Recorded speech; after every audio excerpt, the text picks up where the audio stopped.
CSIS respons Mahfud, Prof keliru soal survei 2019 sebut Jokowi kalah. Peneliti Center for Strategic and International Studies, CSIS, Arya Fernandes menanggapi santai soal Cawapres 03 Mahfud MD yang tak percaya hasil survei terakhir mereka. Kata Arya, penelitian CSIS selalu memenuhi prosedur penelitian yang ketat.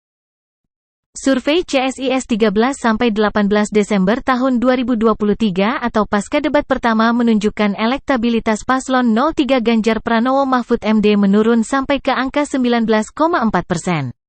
Bahkan sudah disalip paslon 01 Anies Baswedan Muhaimin Iskandar, Cak Imin. Kita melakukan survei dengan memberikan perhatian yang sangat besar kepada proses pelaksanaan, persiapan, dan implementasi survei yang memenuhi standar-standar prosedur kode etik penelitian yang ketat, kata Arya saat dihubungi, Jumat, 29/12. Arya meyakini, proses penelitian juga berdasarkan metodologi yang ketat. Jadi hasilnya pun menggambarkan kondisi terkini pilihan warga usai debat Capres. Kita meyakini bahwa hasil survei kita yang dilakukan dengan persiapan yang cukup panjang dan proses kendali mutu juga berlapis. Hasilnya memang mewakili kondisi politik terkini. Terutama saat survei langsung pasca debat pertama 13-18 Desember tahun 2023, ujar dia. Dengan pendekatan yang sangat ketat itu, kita meyakini kondisi yang terjadi sebenarnya, sambungnya. Terkait pernyataan Mahfud MD yang tak percaya survei karena 2019 hasil CSIS salah, Arya memberi penjelasan. Ia menyebut justru Jokowi diramalkan menang pada survei Maret tahun 2019 atau sebelum pencoblosan tanggal 17 April tahun 2019. Dan untuk pemilu 2019, nanti bisa disearching beritanya, apa yang disampaikan Prof Mahfud sepertinya keliru. Itu ada beritanya, Pak Jokowi 51%, Prabowo 33%. Enggak tahu yang ngasih tahu Prof Mahfud siapa, kata dia. Itu kan pilpresnya tanggal 17 April survei itu rilis akhir Maret kalau enggak salah. Ada beritanya juga, imbuhnya.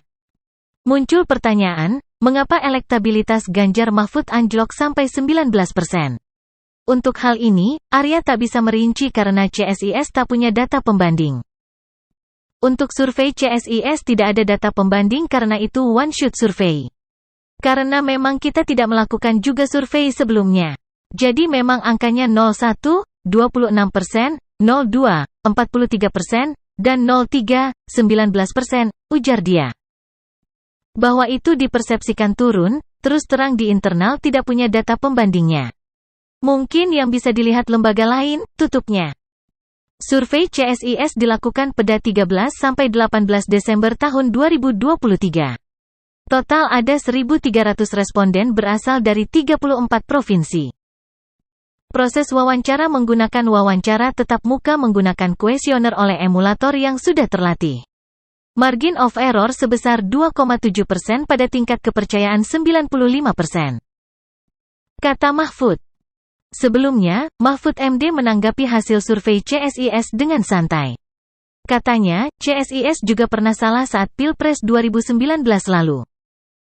CSIS dulu itu kan pernah meramal Pak Jokowi kalah, kata Mahfud MD di Ponpes Al-Khozini, Sidoarjo, Kamis, 28/12. Saat itu, kata Mahfud, Jokowi disebut bakal kalah dari Prabowo Subianto. Namun hasil KPU menunjukkan sebaliknya. 2 minggu sebelum Pilpres sudah ada berita berdasarkan hasil survei CSIS Jokowi game over. Tapi salah total, jelasnya.